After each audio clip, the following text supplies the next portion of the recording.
Scanning. Identity authorized. Welcome to the Secret Superhero Club Podcast Network. Welcome, everybody, to the Animation Station Podcast, episode 180. My name is Josh, and today I am joined by the extremely wonderful and talented Petrea Burchard. How are you doing today? I'm fine, Josh. How are you? I am doing great.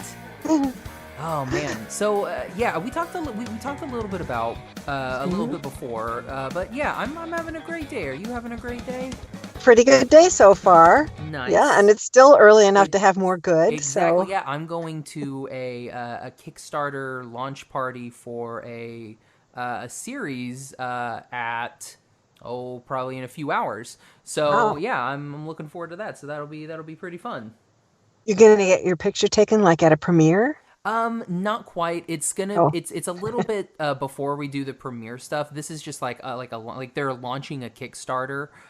So it's my friend Sam, and it's her little baby that she's creating. Fabulous. It's got some voice talent. It's got Adam MacArthur from Star vs. the Forces of Evil. Laura Bailey's in it. Rob Paulson.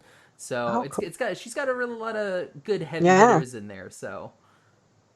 Well, I wish her the best with it.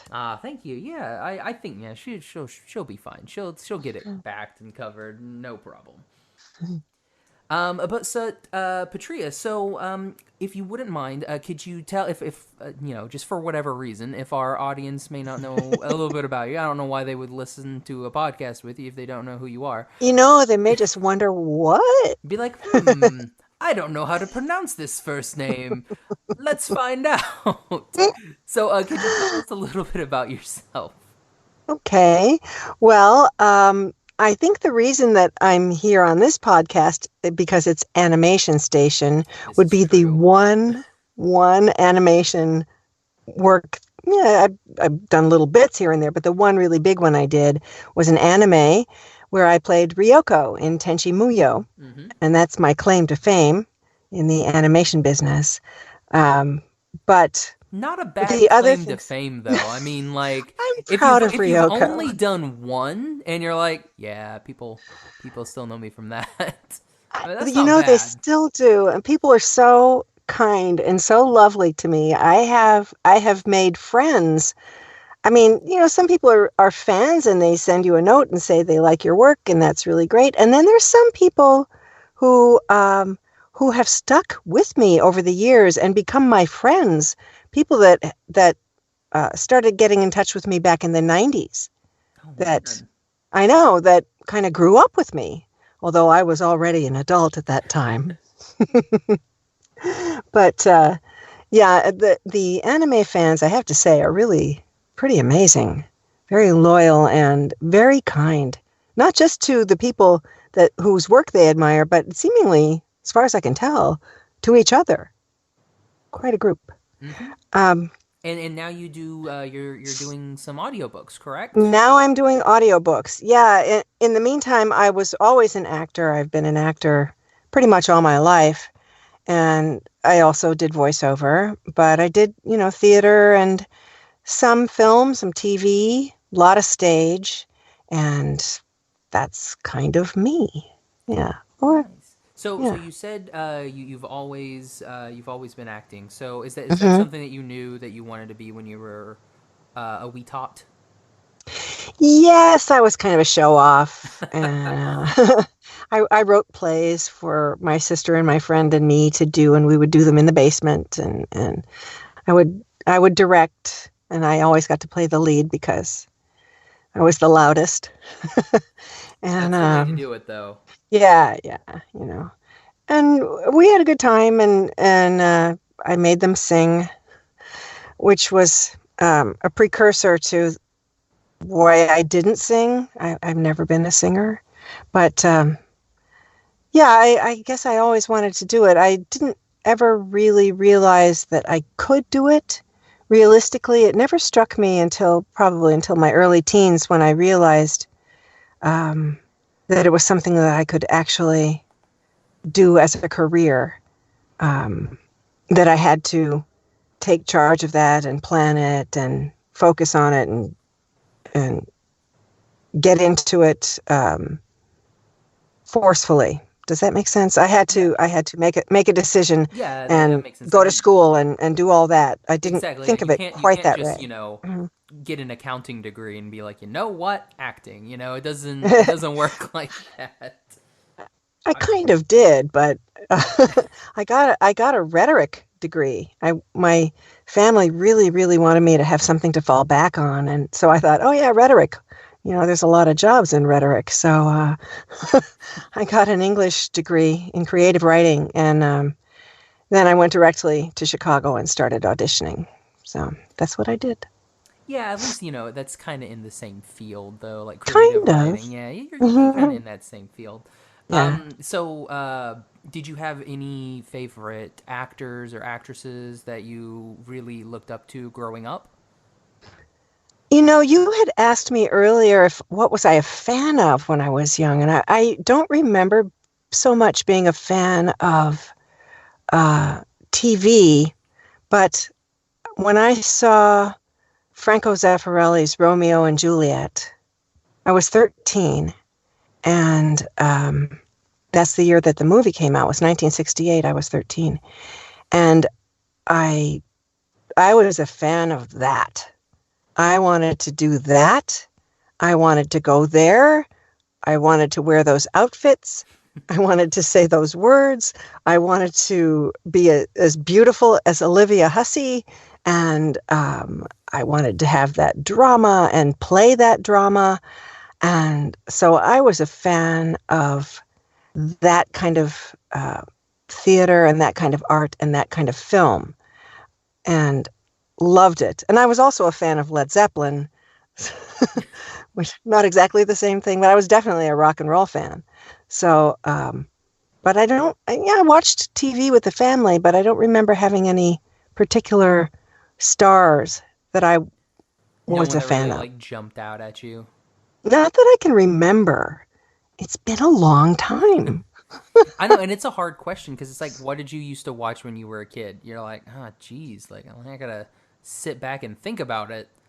Well, I remember that we watched Bonanza. The whole family watched Bonanza. We loved Bonanza. Oh man, we never missed it. and see, that's like completely different from me because like when I watched Bonanza, it was like on UPN, like way after it had already premiered. Like this was like in the early 90s. And it was like, oh, that's Little Joe. Oh, yeah. Like, oh, what do you know? Yeah, so like crazy stuff like that. Yeah, that's really interesting. Like, I mean, I love people that like Bonanza. And like, if I ever find anybody that likes M.A.S.H, I'm like, we're automatically connected in the heart because we like M.A.S.H.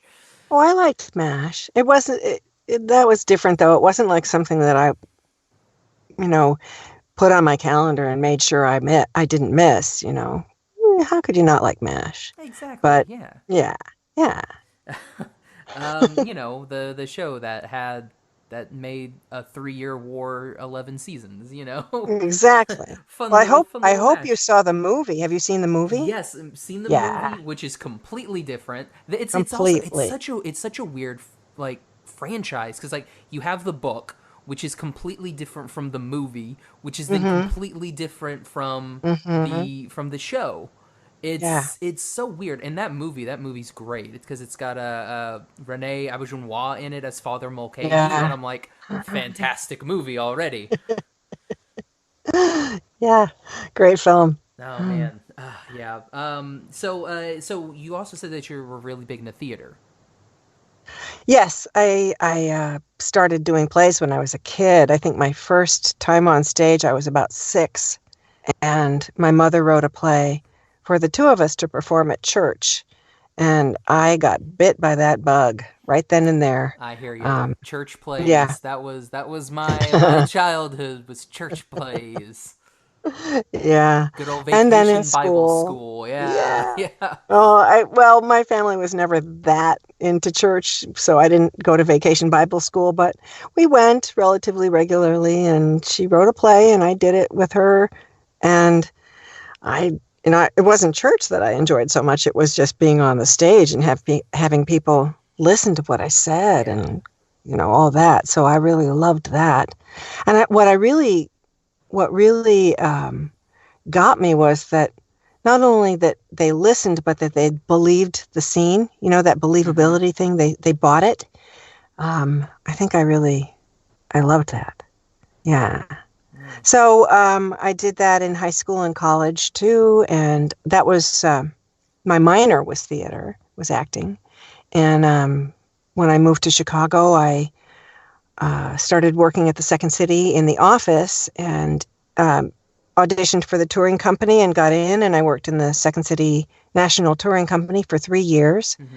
So I was doing improv and traveling, and that was exhausting and educational and a great experience, and the first professional acting job on my resume. So it was pretty great. That's awesome. So you did a lot of touring and everything. What was one of your favorite things that you played in?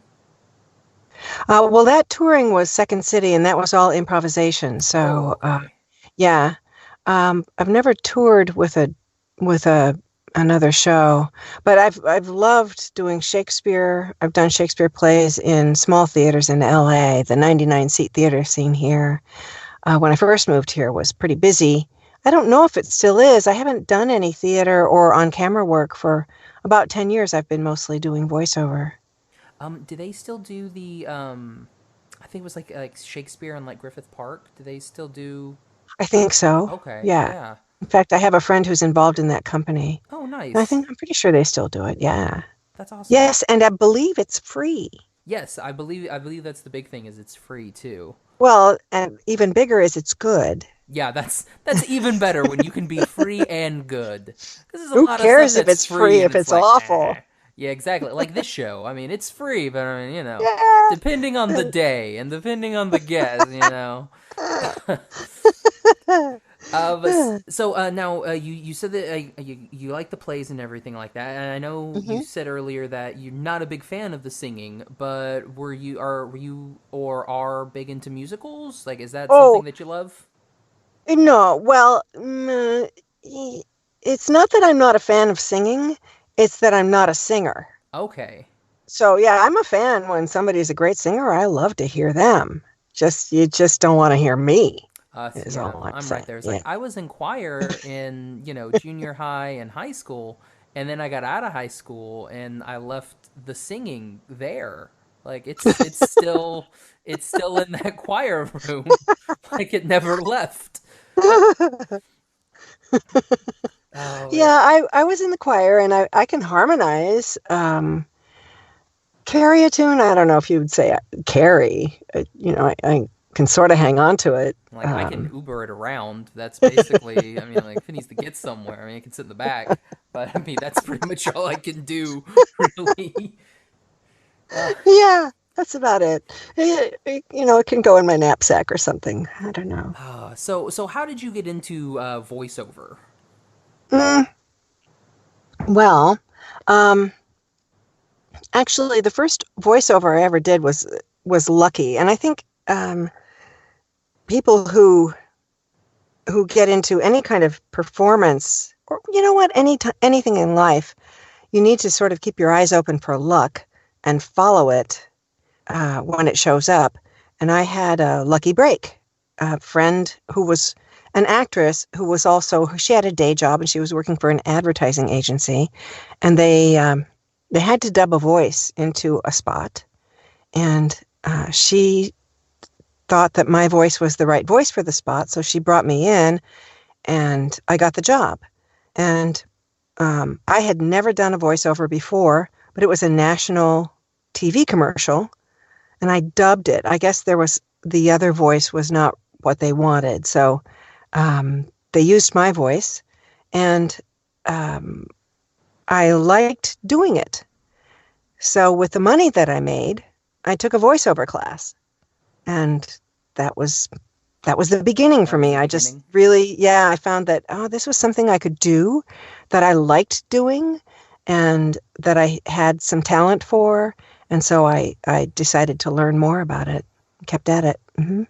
Nice. I mean, this is the animation station, so I mean, we got to talk about it. So let's talk about Let's talk Ryoko. about it. So, Okay. so how exactly did that happen? Like, did you just go in for an audition, or like, did you know somebody that was looking for somebody, like looking for somebody to voice this?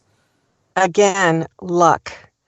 Matt Miller, as you may know, who played Tenchi, is an old friend from Chicago. We knew each other back in the theater scene there. That's awesome. And and he's still a friend. And Matt at the time married to a woman who was one of the producers on the project, Jessica. And so they invited me to audition. They gave me a script and said, just make a tape. You're going to audition for the role of Ryoko. And I think that was the only character I auditioned for. I don't remember reading for any of the other roles, but I didn't know anything about anime. I didn't know anything about the project. I knew nothing. In fact, really, before we started, this was 1995. We had like a little bit of stuff here. Like, there just wasn't that much. Excuse me. Yeah, there wasn't that much. And so really, I just thought, oh, sure, it's another acting job. And I loved acting, and voice acting is acting. And so I auditioned, and I had a really good time with the audition. I gave Matt the cassette tape, and he gave it to Jessica, and she took it in. Real quick, sorry. A tape, children, is what would happen is you would record, and in this little bitty, like, I don't even know, how would you describe tape? Oh, let's see. It's about the size of an iPhone, maybe a little smaller. Yeah, but what would you describe what it's like? The tape is, what would you call it? Well, have you ever... like the film, like what would you call like the film? Yeah, have you ever used tape to tape something, tape maybe two pieces of paper together? This was tape that was not sticky. It was figuratively sticky. Your voice would stick to it. How's that? That works. it's like one of those. It's like really try to like describe a VHS. What's a VHS to somebody? Oh, it's like, you know what? I never even knew what that was. I could never get mine to work. It was a tape, and we did. You would hit the record, and it would record your stuff, and then always when you were trying to record something that you wanted to watch, the electricity would go out, and then you would get home, and it'd be flashing 12, and you'd be like, "Well, I missed the thing that I wanted." Yep. Yeah. Oh, man. That was a precursor to actual recording. That never actually worked for me. So I took the cassette tape to Matt. They liked it, and I got the job, and it was really, really fun to do, and we had no idea that 20, 25 years later, people would still care. That you would contact me and ask me to talk about it. That's amazing. Yeah, I mean, that I would get invited to cons. I love going to cons, and it's just joyful. Oh man, yeah. So you recorded Tenchi, and you've gone back and reprised your role as Ryoko in quite a few things, like and most recently too, like like maybe a year or two ago, correct? Yes, it was a year ago, February in 2018. Yeah. Yeah, I remember it came out, and I was like, oh wow, they bring in Tenchi back again, like actual Tenchi, because it's that old chestnut. Yeah, it's one of those ones where like I remember because like that was like, to be fully honest, that and Digimon is what got me into anime in general, like because I didn't care about Dragon Ball Z and everything like that. I didn't care about that thing, but like this was one of the first times, like especially in like animation that I had seen, where you have characters and it's there's an overarching plot, which didn't really happen a lot with American animation at that time, and you had all these characters, and they were all done so well. Plus, it's not like other anime in that time where they super Americanized it. It's still very Japanese. Well, it's kind of interesting because the scripts, the people who worked the hardest, I think, on those Tenchi Muyo episodes that we did in the 90s and early 2000s were the writers. Because what would happen is you would get a script and it would be translated from the Japanese into English. And then it had to be translated again because the jokes didn't work. Yeah. The Japanese jokes just did not work in English. They didn't make any sense to an American audience, for one thing. And for another thing, sometimes they were just a little too racy. You know, some of that stuff you just can't play on Cartoon Network.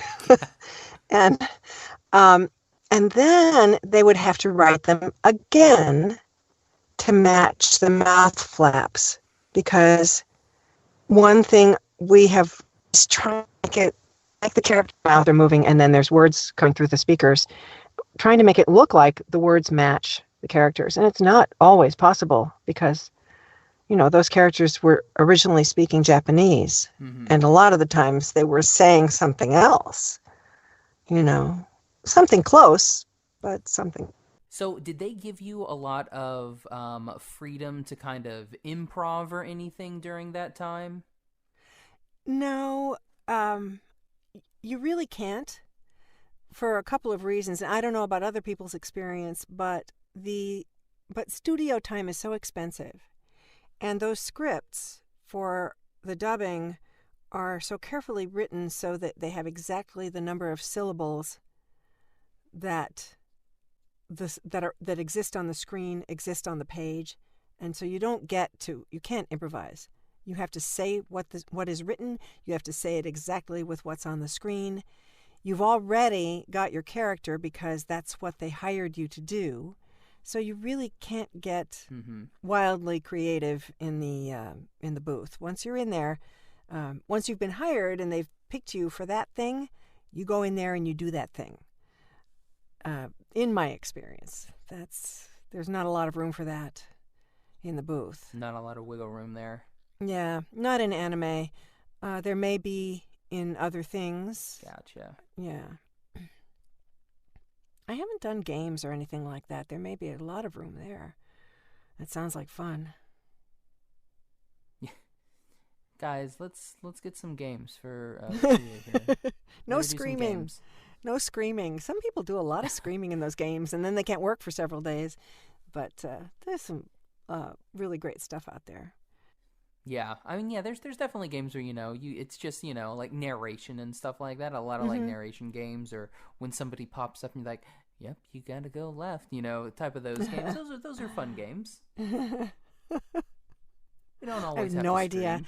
I'm probably not a good candidate. I never play them, so I might not be the best candidate for voicing them. But I'm not a gamer. I'm sorry. You know, big it old happens. dork. Game dork. Yeah. Oh man. So you did the voiceover. So how did the audiobooks come around? Well, I'd been doing a lot of commercials, a lot of voiceover commercials in LA, and really wanted to try something else. And I you would think that I might have thought of doing audiobooks because I was listening to them and enjoying them, and the thought never crossed my mind that this was something I could do. One engineer that I worked with at Bell Sound Studios in Hollywood, which is a great studio, kept saying to me, "You got to get a home studio. You got to get a home studio." And I really did not want to do it. I didn't want to engineer myself because I was kind of old school.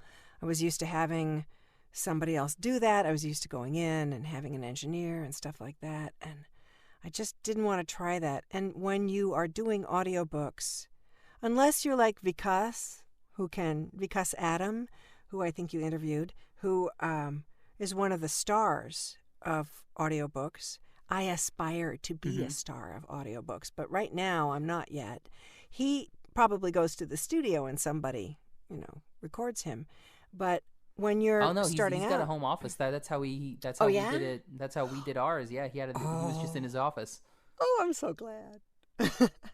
Well, you know, a lot of the stars do both. I know several people who do both. They have a home studio and they go into some of the larger studios. But I have mostly worked at home, and I had to learn how to engineer myself. I really didn't want to, but I finally did. I finally got the home set up, and but I did that after a friend of mine said to me, a friend who was narrating said, "You should be doing audiobooks." And if you've ever seen a cartoon where the light bulb goes on over somebody's head, it's like my light bulb went on, and I just realized, oh, duh, because I'm a writer. I have a degree in writing. I've published a couple of books. I love to listen to audiobooks. I am an actor and a voiceover person. I mean, all of the things that I do sort of culminate in this one thing. And it made so much sense. You'd think that I would have figured it out before, but I apparently had to have my head sort of smacked before it would come to me. But now I'm all in. I am all in, and I'm just loving it. It's like when I first started acting, I was so passionate about it. It was really all I wanted to do. It was all I thought about. It was all I talked about, and it was all I studied. And it's like I've come full circle, and that's what I'm doing again, just really, really focused on audiobooks and loving it. That's awesome. Can you tell us a little bit about some of the books that you've recorded so far? Okay. I've done mostly fiction. I've done 2 series, both series by a Canadian author. My first series was a set of cozy mysteries called the Westwick Witches Cozy Mysteries, and these were about some sort of small town witches who live in Washington State, and the main character is a young woman who she's sort of in denial about being a witch, but everybody else, all the other women in her family are witches, and they bend things to their will, and she doesn't think that that's the right thing to do. She's trying to live like a normal person. So a lot of crazy stuff goes on, and I get to play all the characters, so it was really fun, and there are some super fun characters in those books.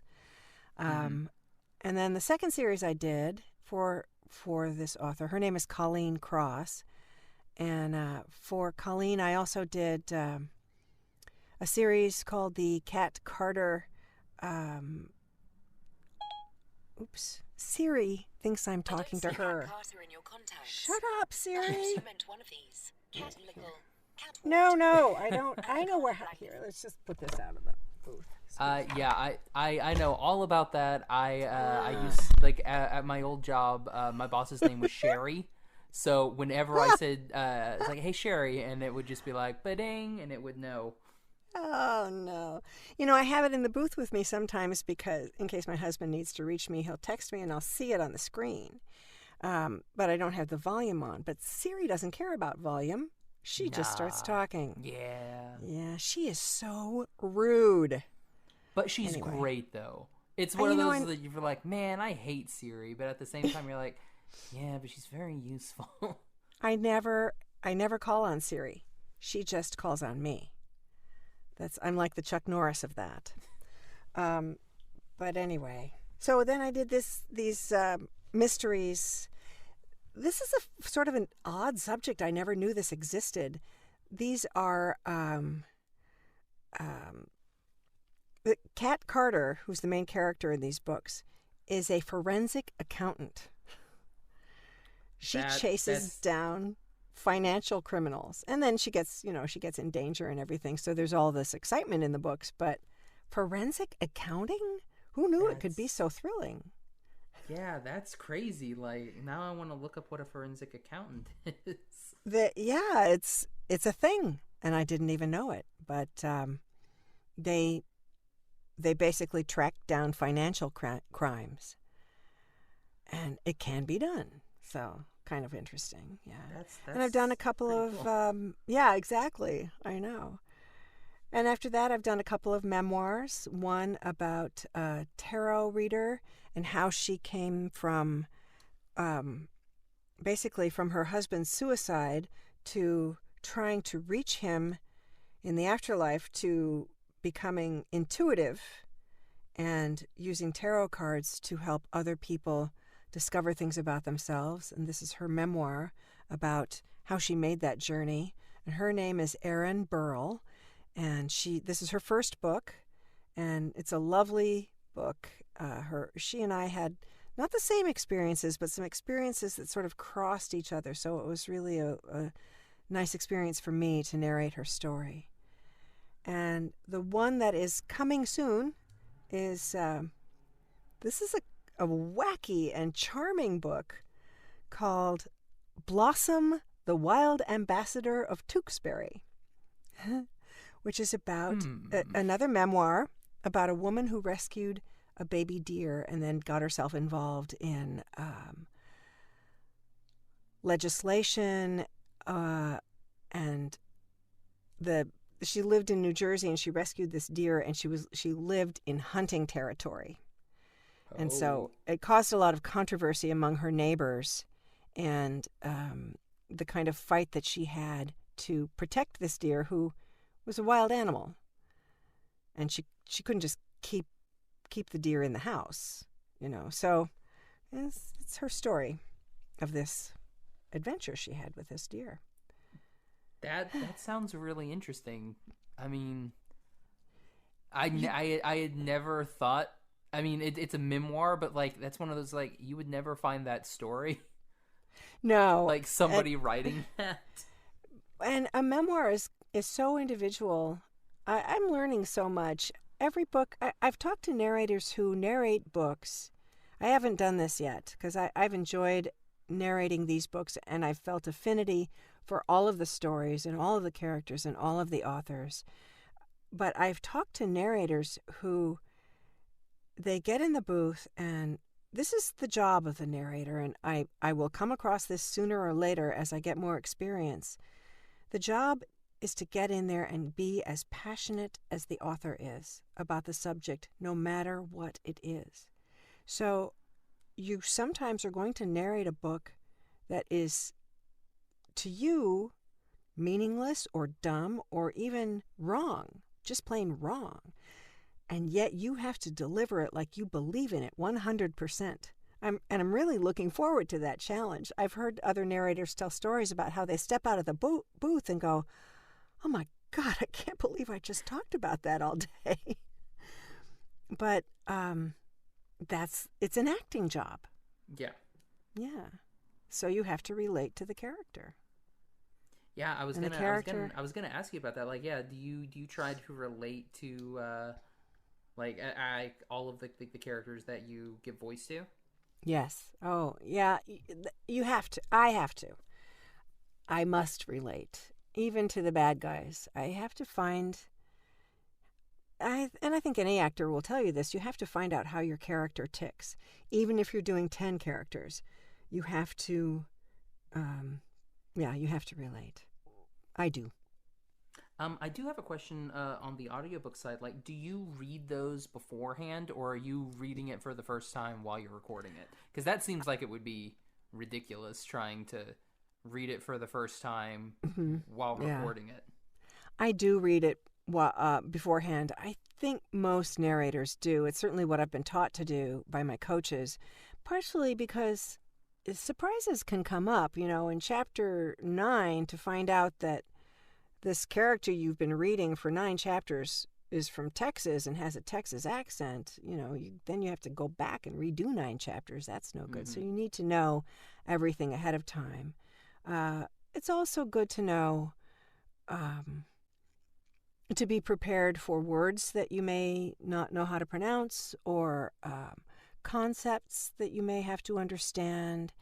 I like to know things about, for example, the stories that took place in Canada. I want to get a feel for the country that they're in. One of them took place in this very mountainous area. So I found some videos online of aerial footage over this mountainous area that just gave me an idea of where my characters were and what it was like, because an avalanche happens in one of the books.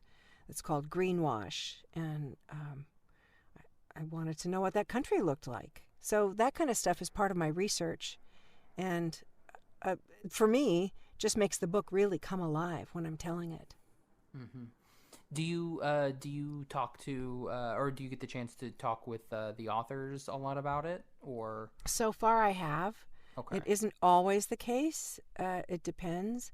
There are different ways of working with a book. Sometimes you're working directly with the author. Sometimes you're working with the publisher, or what's known as the rights holder. That may or may not be the author. It depends. Some publishing contracts leave the audiobook rights to the author, and some don't. And some authors, self-publish, and so they own all the rights. Mm-hmm. And that's another story. So it depends. Oh man. So what type of book would you love to narrate? Like I'm gonna give you free range to do whatever book that you want, even if it's already been done. So what is the dream book that you want to do, or series of books? I love really.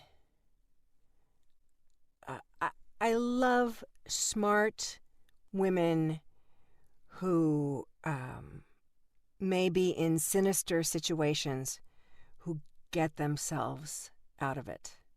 So any story that it could be a scary story, it could be a mystery, it could be a funny story. I've even found, and I can't remember the name of the author, but I found some really fun vampire novels online where the main character is, she's a mom, she's a vampire, she's funny, and, she's always getting into trouble. And, how hard is it? You got to take the kid to school and then get home and get down to the basement and hide out. Oh, yeah. Because you can't be out in the sun. So, those are funny. I do love mysteries, but yeah, I really like grown-up women. And, when you read, especially in fiction, when you read a novel, it's not very interesting unless the main character is in just a lot of trouble. Yeah. That's what makes it interesting, is how do they get out of it? That's what makes a movie interesting. It's what makes any fictional story interesting, is how do they get out of it? What do they do? What is the action that they take to correct the wrong that's going on in their world? It's true of Iron Man, it's true of Luke Skywalker, and it's true of Wonder Woman, and it's also true of any protagonist. If it's not true of the protagonist, that's why your book's not selling. Yeah. For the writers out there. Yeah. Yeah. Oh man. Oh, Petrea, this has been really fun. Oh, it's fun talking about it. Can we talk for another hour or two? Oh man. I wish. We'll have you back on. Okay. We'll do like Audible. Oh, this would have been the best month to do like Audible October. Oh, how fun. Maybe you should do that every October. Audible October. Well, we do Spooktober, where we usually do a lot of like animation stuff that's like Halloween focused. Okay. But doing that for so long, it's like we've run out of things. Audible August. Start planning. Audible August. Yes. Audible-esque. Nope, that sounds bad. Audible August sounds better. Yeah, we'll definitely have you on again, because this was great. It was really, really fun talking to you. Oh, good. It's fun talking to you too. You're funny. Y'all, thank you. I try. Yeah. I have a writer here. Say hi, John. Yeah. I don't have John. You mean Josh. Yeah. Say hi, Josh. I wish I had a writer. It'd make it a lot easier. No, it's more fun to just be extemporaneous. It is for sure.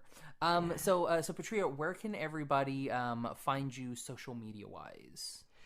Well, I have a website. It's petreaburchard.com. Oh, should I spell that, or will you have that written down? I'll have it in the links. Don't worry. Okay. It'll be in the show notes. And on Facebook, I'm at Petrea Burchard Narrator.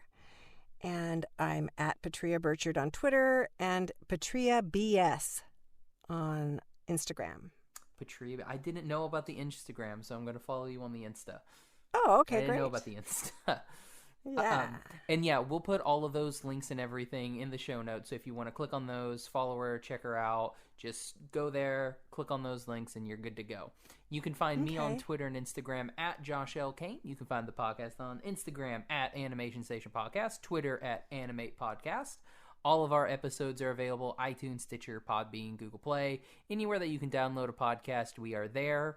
All of our older episodes are going up on YouTube. Those come out one a day, so you can check those out. And we also have our website, animationstationpodcast.com. Petrea, again, thank you so much for coming on. Thank you so much, Josh. I had a blast. Me too, despite all of the audio issues. What audio issues? Oh, yeah. Josh isn't that good of an editor. It's not that good. Oh, man. Oh, Petrea, thank you so much for coming on. My pleasure. All right, so for the Animation Station Podcast, I'm Josh. I'm Petrea. Perfect. Bye, everybody.